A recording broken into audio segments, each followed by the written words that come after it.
मेरो जेरो छ जति वही काम पहुँच गए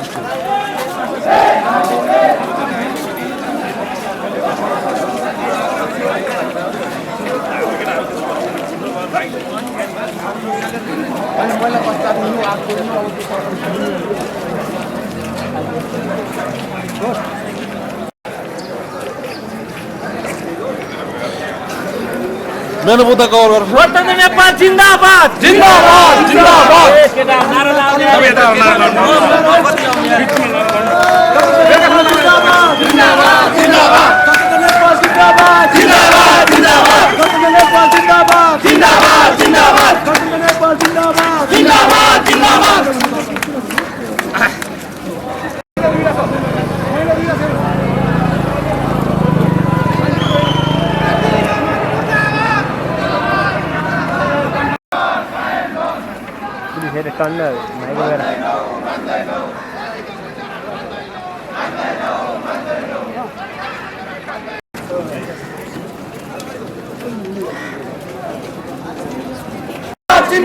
संघीय गणतन्त्र नेपाल जिंदाबाद जिन्दाबाद जिन्दाबाद संघीय गणतन्त्र नेपाल जिंदाबाद जिन्दाबाद जिन्दाबाद वीर शहीद लाल सलाम लाल सलाम वीर शहीद लाल सलाम लाल सलाम वीर शहीद लाल सलाम कारवाही कर पर्दा बंकी नियन्त्रण कर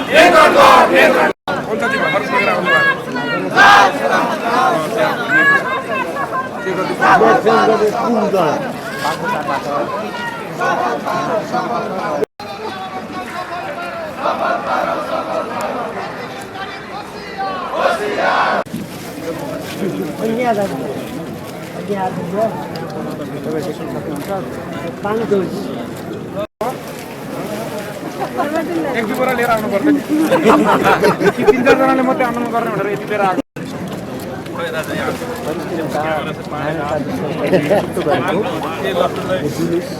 छिटो आउँछ है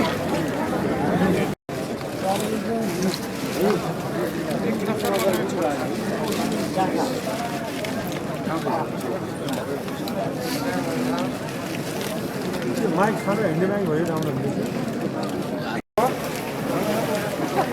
एक दुई बोरा लिएर आउनु पर्छ नि तीन चार जनाले मात्रै आन्दोलन गर्ने भनेर यति बेर आएको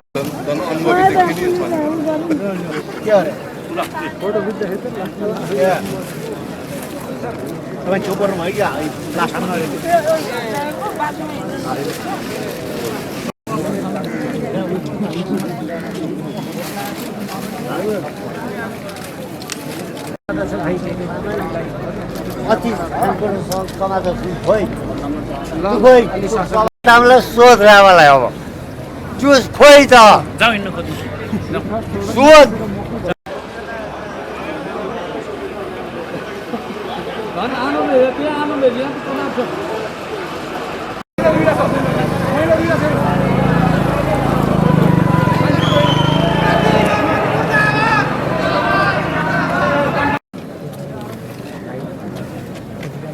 बसेर के बोल्ने है बसेर बोल्दा हुन्छ अब वर्तमान सरकारले प्रतिनिधि सभाको विघटन गर्ने असंवैधानिक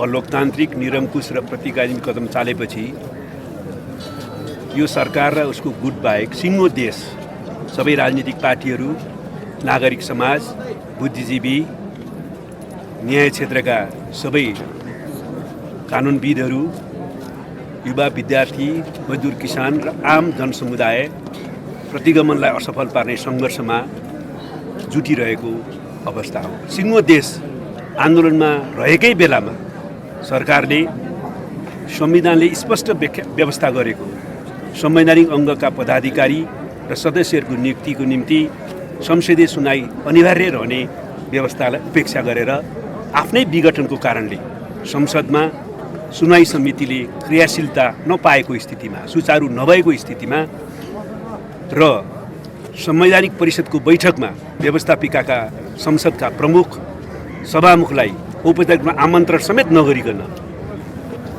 गरिएको बैठकबाट जुन निर्णय गरियो त्यो निर्णयमा सुनाई पनि भएन र त्यो सुनवाई बिना र अवैधानिक निर्णयलाई नियुक्तिको रूप दिएर बलजफ्ती रूपमा शपथ ग्रहण गराइयो। यो चाहिँ अति भयो। देशमा अब संविधान कानुनलाई कागजको खोस्टोमा परिणत गर्न थालियो र बलजफ्ती ज्यादतीपूर्ण ढङ्गले सम्पूर्ण काम कारबाही अगाडि बढाउने प्रक्रिया सुरु गरिसकेपछि त्यो अति भयो भनेर हामीले 3टा लक्ष्यलाई केन्द्रबिन्दुमा राखेर यो आम हडतालको आह्वान गरेका हौँ।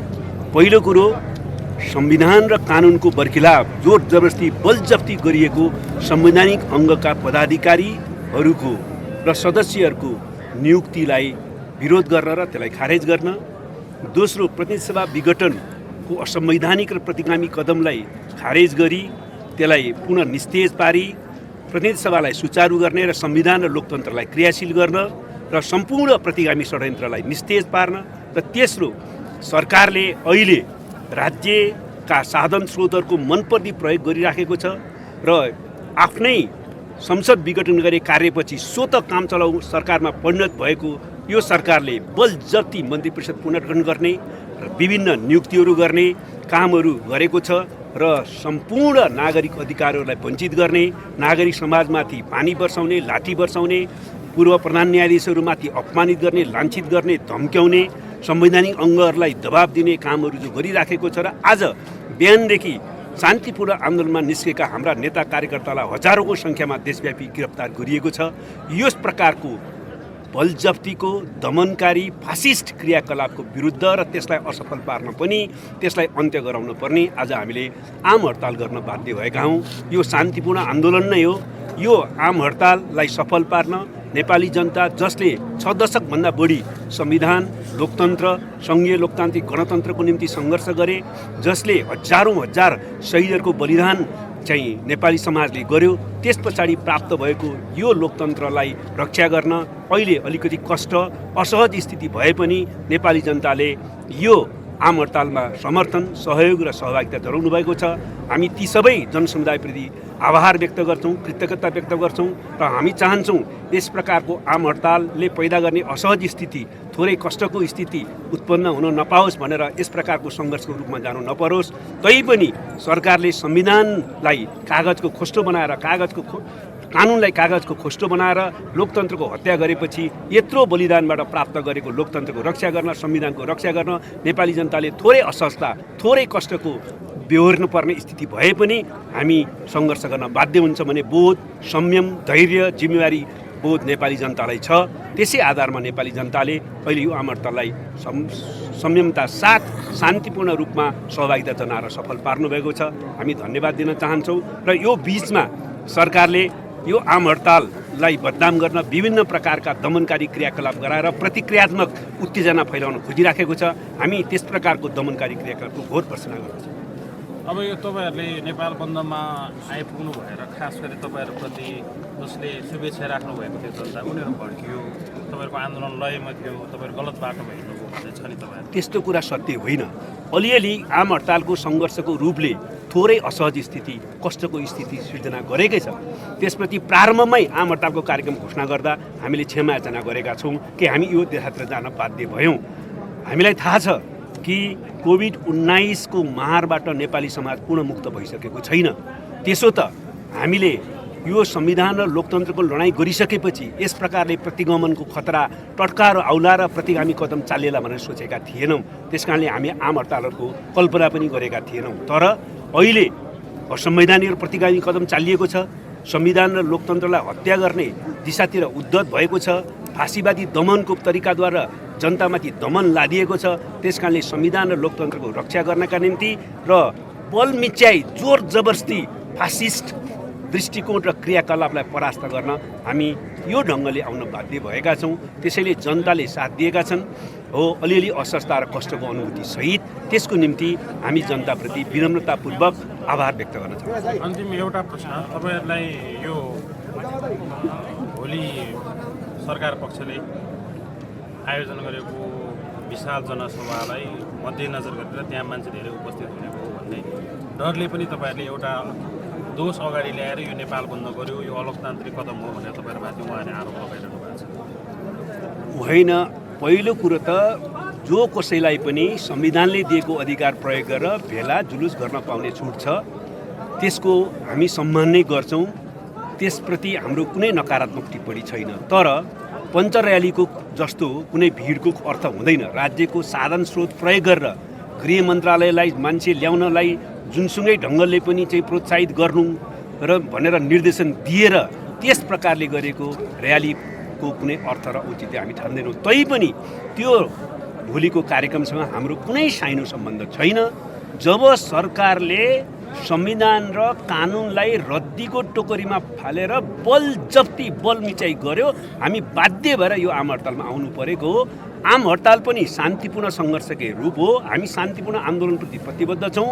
हामी सकेसम्म फेरि आम हडताल गर्नु नपरोस् भन्ने पक्षमा छौँ र हाम्रो 28 गतेको माघ 28 गतेको शान्तिपूर्ण विरोध प्रदर्शन र सभाको कार्यक्रम भने यथावत छ। शान्तिपूर्ण आन्दोलन भन्दा बिहानै फेरि गङ्गामा ट्याक्सी जल्यो नि होइन। त्यस कारणले हामी त्यस प्रकारका प्रतिक्रियात्मक कुनै घटना भएका छन् भने त्यसको छानबिन गर्दैछौँ। हामीले पुरै शान्तिपूर्ण आन्दोलनको लागि निर्देशन दिएका छौँ। तर सरकारले बिहानैदेखि हाम्रा नेताहरूलाई बाटोमा हिँड्दा गिरफ्तार गरिएको छ। हाम्रो चाहिँ आफ्नो सङ्घर्षको निम्ति अपिल गर्न जाँदाखेरि बाटैमा गिरफ्तार गरेको छ। चोक चोकबाट गिरफ्तार गरेको छ। थुप्रै स्थायी कमिटीका सदस्यहरू, केन्द्रीय कमिटीका सदस्यहरू, सांसदहरू गिरफ्तार गरिएको छ। र त्यस्तो स्थितिमा प्रतिक्रियात्मक रूपमा कुनै काम भएका छन् भने पनि त्यसको हामी छानबिन गर्छौँ। तर हामी एउटा कुरामा पनि सचेत पार्न चाहन्छौँ, यो आम हडताललाई बदनाम गर्न प्रतिगामी शक्तिहरूले, अवाञ्छित तत्त्वहरूले विभिन्न प्रकारका घटनाक्रम घटाएको पनि हुनसक्छ। त्यसप्रति हामी सचेत छौँ र आम कार्यकर्ताहरूलाई र जनसमुदायलाई त्यसप्रति सचेत हुन पनि अपिल गर्न चाहन्छौँ।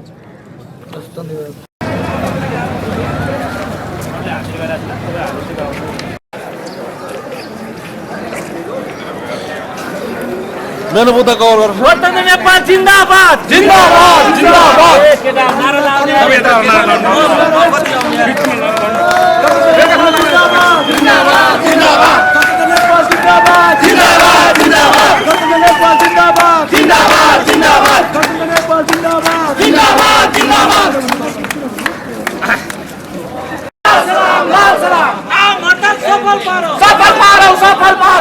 छैन मेरो जेरो